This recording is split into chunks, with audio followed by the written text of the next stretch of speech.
அதிசயங்கள் செய்கிறவர் நம் அருகில் இருக்கிறார். அற்புதங்கள் செய்கிறவர் என்றும் நமக்குள் வசிக்கிறார்.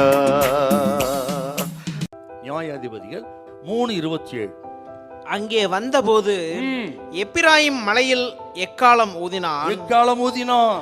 அப்பொழுது இஸ்ரவேல் புத்திரர் அவனோட கூட மலையிலிருந்து இறங்கினார்கள். அவன் அவர்களுக்கு முன்பாக நடந்து, என்னை பின்தொடர்ந்து வாருங்கள், கர்த்தர் உங்கள் பகைஞராகிய மோவாபியரை உங்கள் கைகளில் ஒப்பு கொடுத்தார் என்றார். இவன் எக்காலம் ஊதினான். என்ன அர்த்தங்க?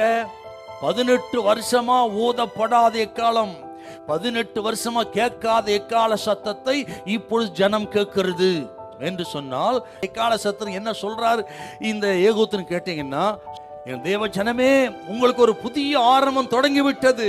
இதுவரை கேட்காத வெற்றியின் எக்கால சத்தம் இனி கேட்கும்.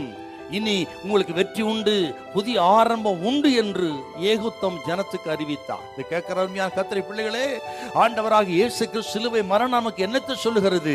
அவர் மரித்தார், 3ஆம் நாள் உயிரோடு இருந்தார். ஆண்டவராக இயேசு கிறிஸ்து உயிர்த்தெழு சத்தம் நமக்கு சொல்வது என்ன? மரணமே உன் கூர் எங்கே, பாதாளமே உன் ஜெயம் எங்கே? கர்த்தராக இயேசு கிறிஸ்துவினாலே நமக்கு ஜெயம் கொடுக்க தேவனுக்கு ஸ்தோத்திரம். ஆக இயேசு கிறிஸ்துவின் சிலுவை மரணம் நமக்கு சாத்தான் மீது, பிசாசின் மீது, மாம்சத்தின் மீது மிக பெரிய வெற்றி கொடுத்தார். உங்களுக்கு புதிய ஆரம்பம் என்பது சொல்கிறது. பாவத்தில் தோல்வி அடைஞ்சிருக்கலாம், நீங்க அக்கிரமத்தில் அநியாயத்தில் சில விடுபட முடியாம தவித்துக் கொண்டிருக்கலாம். உங்களுக்கு கர்த்தர் சொல்லுகிறார், பாவத்தை ஜெயித்து இயேசு உங்களோடு இருக்கிறார். பிசாசன பாதிக்கப்பட்டு அதிகமாக எல்லாவற்றையும் இழந்திருக்கலாம். கர்த்தர் சொல்றார், நாம் ஆராதிக்கிற இயேசு யாருன்னு கேட்டால், பாதாளத்தை ஜெயித்தவர், பிசாசை ஜெயித்தவர், பேயை ஜெயித்தவர் இயேசு அவர்களோடு இருக்கிறார். பயப்படாதிருங்க. இந்த எக்கால சத்தம் என்ன சொல்லுகிறது இஸ்ரவேல் ஜனத்தை பார்த்து என்று சொன்னால், இனி சத்ருன் வழியே வரமாட்டான். இனி சத்ரு எக்லோன் மோவாபியன் உன் வழியே வரமாட்டான். இஸ்ரவேல் ஜனமே, ஆவிலே கலிகூறுகள் என்று சொல்லுகிறார்.